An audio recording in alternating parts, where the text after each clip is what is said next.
आधी बसून घ्या, परत माननीय उद्धव साहेब आपल्याशी संवाद साधतील.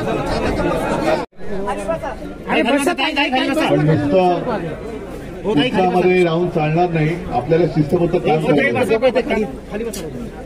आणि राज्यभर फिरताना जे दृश्य मला दिसतंय ते असंच आहे. महाविकास आघाडी दिवसागणिक अधिकाधिक घट्ट होत चाललेली आहे.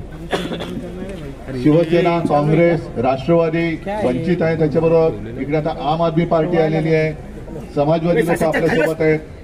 सगळेच ज्यांना या देशामध्ये हुकुमशाही नको आहे असे सगळे देशभक्त आज एकत्र आलेले आहेत. आणि मी मुद्दामून सांगतो की गेल्या वर्षी जेव्हा आपण भाजपेतर पक्षांची एक आघाडी स्थापन केली आणि त्याला नाव आपण दिले इंडिया नाव दिल्याबरोबर भाजपला घाम फुटला.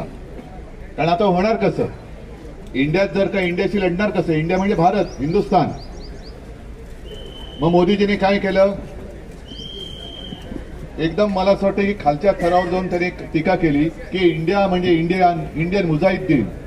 मग मी त्यांना उत्तर दिलं होतं की मग मोदीजी जेव्हा आपण या देशाचे पंतप्रधान म्हणून परदेशात जाता तेव्हा आपली ओळख प्राईम मिनिस्टर ऑफ इंडिया अशी होते की prime minister of Indian Mujahideen अशी होते, कोणाचे प्रतिनिधी म्हणून जाता. आणि त्याच्यानंतर त्याबद्दल त्यांनी काही बोलायचं बंद केलं.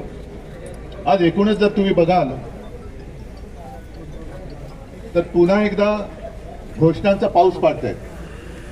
म्हणजे आपलं हे घटनाबाह्य सरकार पण आहे, त्याच्यानंतर शेवटचा अर्थसंकल्प जाहीर करणारं भाजपा सरकार सुद्धा आहे. म्हणा मोदी सरकारने जो शेवटचा अर्थसंकल्प जाहीर केला, कारण पुढचं सरकार हे मोदींचं नसणार आहे, नक्कीच नसणार.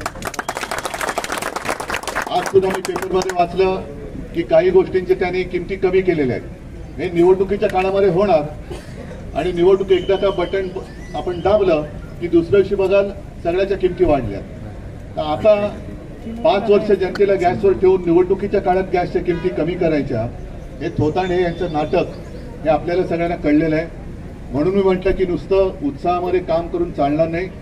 तुम्ही सगळे महाविकास आघाडीचे कार्यकर्ते आहात, सभा तर होतीलच, पुन्हा महाविकास आघाडीच्या सभा महाराष्ट्रभर होणार आहेत. पण कार्यकर्त्यांनी म्हणून तुम्ही जे काय काम करायचे ते तुमच्याकडनं मला हीच अपेक्षा आहे की आजपर्यंत जसं 2014ला मोदीजीने केलं होतं ना चाय पे चर्चा, म्हणजे आता त्या सुद्धा गोष्टी बाहेर यायला लागल्यात. विदर्भामध्ये मी जाईन तेव्हा त्याच्याबद्दल बोलेन की विदर्भात जाऊन त्यांनी 2014ला जी आश्वासनं चाय पे चर्चा चहा पिता पिता केली होती ती अद्याप पूर्ण झाली नाही.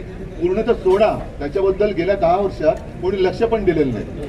तर अशा ह्या सगळ्या ज्या काही त्यांनी 14 पासून आतापर्यंत मारलेल्या थापा, ह्या लोकांना जाऊन विचारा तुम्हाला यातनं काय मिळालं. प्रधानमंत्री आवास योजनेतलं काय मिळालं, उज्ज्वला योजनेमधनं काय मिळालं, पीक विमा मिळालेला आहे का, त्याच्यानंतर जनधन योजना, या सगळ्या योजना तुम्ही हातामध्ये घ्या.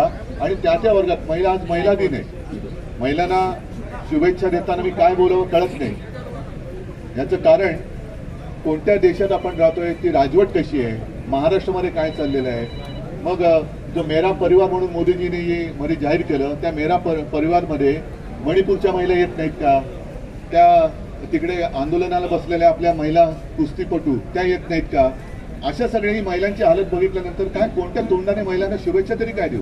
पण मी आज महिलांना एक आवाहन करतोय की महिला शक्ती म्हणजे काल ज्या आदिमायेचं मी दर्शन घेतलं तुळजाभवानीचं, त्या तुळजाभवानीचं तुम्ही सगळे रूप आहात आणि तुमचा आशीर्वाद आम्हाला या लढाईमध्ये पाहिजे. तुमचा आशीर्वाद पाहिजे, महिला शक्तीचा आशीर्वाद पाहिजे की जेणेकरून ज्या वेळेला असुर माजले त्या वेळेला जगदंबेनीच अवतार घेतले होते, म्हणून तिला आपण महिषासूर मर्दिनी म्हणतो. म्हणून मी तमाम महिला शक्तीला आवाहन करतोय की तुम्ही आता महिषासूर मर्दिनी बना आणि देशामध्ये जो हुकुमशहा माजू पाहतोय त्या हुकुमशहाचं मर्दन करून पुन्हा एकदा भारत माता म्हणजे पुन्हा ती महिला शक्तीच, कदाचित जगामध्ये एकमेव आपणच असू की आपल्या देशाला आपण माता मानतो, भारत माता. त्या भारत मातेचं रक्षण करण्यासाठी आम्ही मैदानात उतरलोय. म्हणून देशातील सर्व महिलांना मी एक विनंती करतोय, त्यांना वंदन करतोय आणि त्यांचे आशीर्वाद मागतोय पुढच्या लढाईच्या यशासाठी.